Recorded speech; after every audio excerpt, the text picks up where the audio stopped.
Welcome to part two. I'm out of the shower. So, I don't want to take up too much of your time with this, but I'm going to take as much time as I need. Understand a few things. Where you hit is a hell of a lot more important than how hard you hit in many of the cases, because some people are just tough as rocks. You know, if you got a guy who's got like a glass jaw, a one-hitter quitter might be all you need. You know, not everybody is created to nail one-hitter quitters. And sometimes one-hitter quitters fail because you don't know who you're hitting until you connect. And if your connection barely rocks a guy's chin or his jaw, then your chances of putting him to sleep is slim to zero. Slim just left town, so all you have is zero. Now, in that being the case, you better hit him in a continuous cycle of hitting him.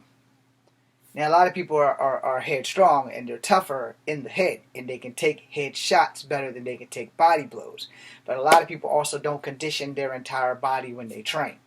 And if you're one of those people who don't condition your entire body when you train, you are asking to be hurt really, really badly.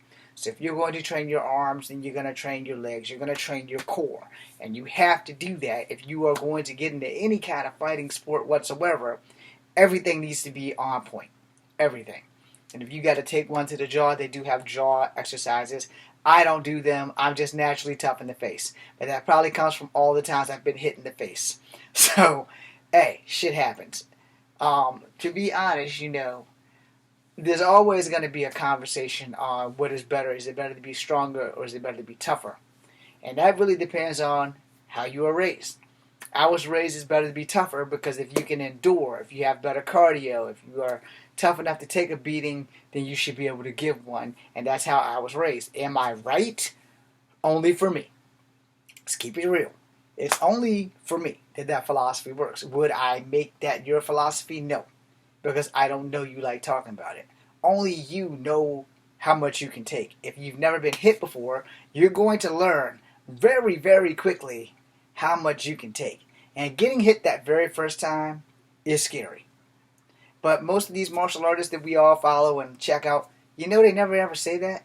They never say that getting hit that first time is the scariest hit. But once you get used to getting hit, then you don't fear it anymore because you already anticipate, all right, I got to either roll with this punch or I got to absorb this punch. I got to be able to take this punch. And the punches that hurt the most are the ones that you see coming. All right? The ones you don't see coming generally are the ones that put your ass to sleep. Go watch the videos. I'm telling you, the ones you don't see coming, those generally are the ones that don't hurt that much because they generally put you to sleep. The ones you see coming, the anticipation of feeling that pain is why it hurts so much. Because you have built up a total fear of this is going to hurt. And when you think that way, it is going to hurt. I lost one sparring match in my entire lifetime and my family never let me live that shit down. Until I said the exact words that I'm going to say. They put people in their place and it left me the fuck alone after that. So, story starts off with my cousins always saying shit, and I said, well, you know what, if y'all want to fight, let's do it. So they went and got a ringer. They got their little friend from New York. How you doing, buddy? I haven't forgotten you, you coward. Anyway, coward comes down.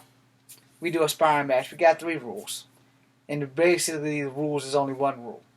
We have 3 rounds, however many knockdowns win. If you take me down 3 times, you win. If I take you down 3 times, I win. He took me down 3 times. That's long and short. He took me down the first 2 times quick as shit because the first thing I told myself when we started sparring was that I was going to lose. And I lost. Since that day, I've never told myself that I'm ever going to lose ever the fuck again. Alright?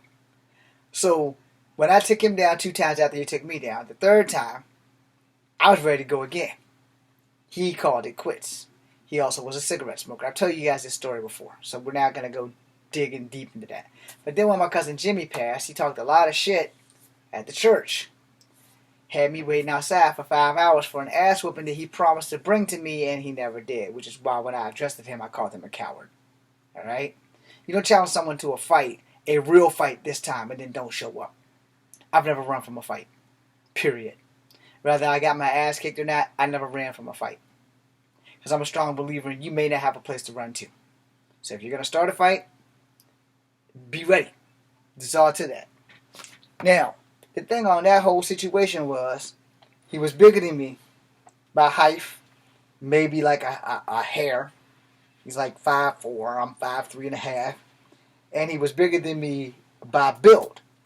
I was still maybe roughly 121 pounds, and he was every bit of 140, 150. So he outweighed me just a little bit, you know. And when he talked all that shit at Pilgrim Baptist Church, angry at me because I wasn't there when my cousin was killed, but everybody who ever carried a gun was there, and he didn't say shit to them. So he took it all out on me, and I told him, I live at 512 Rougemont. Let's go. I'm not going to fight you on the church ground. I went home and changed my clothes. He never showed up. Moral of the story is, don't challenge a fighter to a fight unless you plan on actually showing up. Now, my family, before that church incident, kept saying, that's why that motherfucker from New York, Darryl or Dow or whatever the fuck his name is, I still call him coward, he beat your ass. He beat your ass. So this went on before my cousin passed, and they kept saying that shit. And I said, okay. He won the fight. Now let's see you try it. After that, everybody stopped. Then, the church thing happened, and Darryl or Dow, he never showed the fuck up. But he challenged me. I won that one, because I waited outside from 5 p.m. to damn near midnight. I won that one. But he challenged me, making him the coward. And then he went off and became ISK champion, because they kept telling me on all of his exploits and all of that shit. Good for you, buddy. I'm happy that you made it in life, because I haven't been able to make it in life. But I'm happy you made it. Even that doesn't change the fact that you challenged me and you never showed up, and that still makes you a coward. Any fucking how. Moving on. As a martial artist, I try to tell people, first and foremost, that you should never practice violence. That you should try to avoid fights at all possible. There's just one little problem in that little thing that I just said. I'm 5'3.5".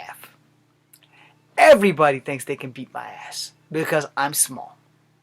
I'm probably the smallest martial artist on earth, next to that little midget guy that made movies way back in the late 80s.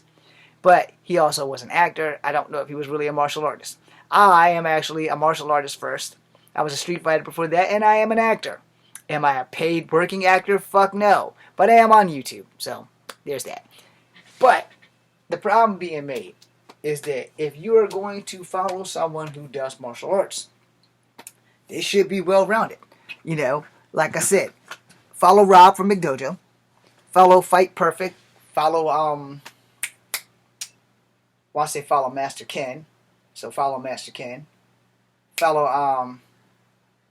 God damn it, what is his name? Bald-headed Chinese guy. Can't think of his name. Follow, AJ101. Follow, God damn it, what the fuck is his name? He's right up the street. Icy Mike. Follow Icy Mike. No. Follow those guys. No. I'm not going to say any of them have done things that are wrong. But I am going to tell you, if you're going to follow people who are going to teach you shit that's going to get you killed, then you need to be careful. I tell you shit that I have done, like the bound fighting. I introduced that in one of my movies that you'll never see, because it got buried by somebody's tool shed at their house when the shit collapsed. I don't know if I still have the footage. If I do, hopefully I'll be able to take 1 month or a week to put all my shit together and remake everything. And then just quit. Anyway, that being said, I'm never going to quit. That being said, you know, I want to let you know something. You know, your fighting skills and your experience will always be different from the next person. So whether you're fighting in the dojo, in tournament style fighting, or if you're fighting in the UFC, every fight is going to be different. And again, I state this all-heartedly, and I don't give a damn who doesn't agree with me and who does not, or who does. Pressure points work. Size doesn't matter. Your skill level does. It is not how hard you hit, it is where you hit. There will be 1,000 people who are going to contest everything that I said. Some of them are going to be professional fighters. A chance that was never given to me because up until 2010, UFC didn't have anybody in the 121 weight pound class. I used to have the Neller that they sent me, that Rex sent me, Pride sent me, Havoc sent me. You need to get your weight up. I never got over 135 pounds until I got into the Army. And now I have to stay under 125 pounds or at 125 pounds so that this hip doesn't get replaced like this hip got replaced. Doctor's orders. Does that make me any less dangerous of a fighter? No, it makes me more dangerous of a fighter because I don't want to have this hip replaced. Which means if anybody's dumb enough to come at me, may God have mercy on your soul, because I don't have to. You come at me, you get what you asked for. Period. I will try to talk you out of getting your ass killed, but if you insist on doing something stupid to me, that's kind of your fault. You know? But never, never, ever. Also, follow Master Seth, or Sensei Seth. But, never, ever, ever, under any circumstances, go looking for a fight. Because it's not going to work out the way you think. And definitely don't come after me looking for a fucking fight, because I don't have anything to lose. You know? And yeah, I could lose my life. Good luck with that. Those dog tags back there, behind that bath towel, they're fucking real. I got military training. But I also had military training before I joined the military by a Green Beret when I was like 16. So, I'm only going to tell you this, not to hype myself up. To each their own. Always remember that every fighting situation will always be different. No fight will ever be the same. No matter how many times you win, every fight's going to be different. Because you're going to have to use something different on everybody that you fight. Which is another thing a lot of martial artists aren't telling you while you are on the internet. Keep that shit in mind. I'm Echo Fan Grey Wolf. Thanks for watching. If you guys want to share anything, only share my martial arts stuff. That would be great. That being said, this is Kung Fu Havoc number 2. Be seeing you.